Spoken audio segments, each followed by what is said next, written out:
All militarily occupied people have a right to resist their occupation, even militarily. I do not support the military option in Palestine.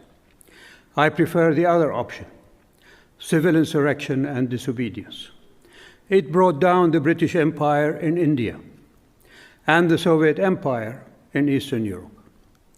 Israel has overwhelming military superiority, and we see in front of our eyes the devastation and oblivion it is bringing to the people of Gaza. I categorically condemn Hamas's targeting of civilian targets of any age or gender, as it is accused of. Such targeting belies Hamas's claims to an Islamic identity. There is an Islamic injunction against the killing of innocent children, women, and elders. The injunction is also against the desecration of places of worship. I also condemn Hamas's gifting the higher moral ground to an Israeli government that is universally shunned, even by half of the Israeli public, as fascist, miscreant, and abhorrent.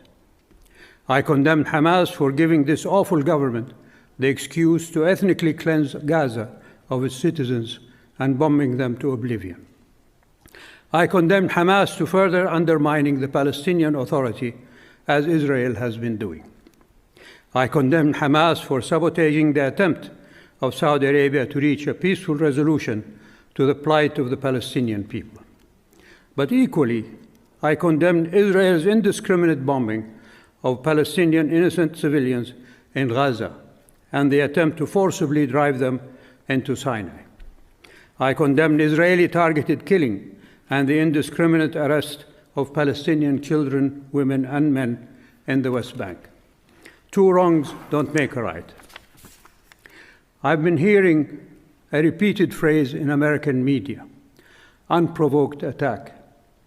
What more provocation is required to make it provoked than what Israel has done to the Palestinian people for 3/4 of a century? I refer you to the article in the Middle East Monitor of February 17, 2014, under the title, Israeli Army Veterans Admit Role in Massacre of Palestinians in 1948.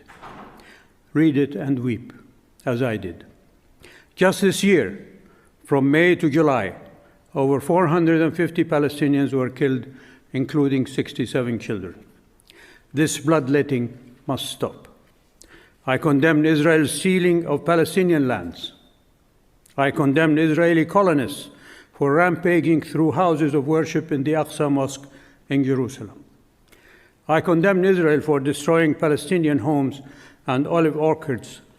I condemn Israel for incarcerating Palestinian women, children, and men in concentration camps without recourse to due process. I condemn Israel's targeted killings and assassinations of Palestinians. I condemn Israel for funneling guttery money to Hamas, the terrorist group as defined by Israel.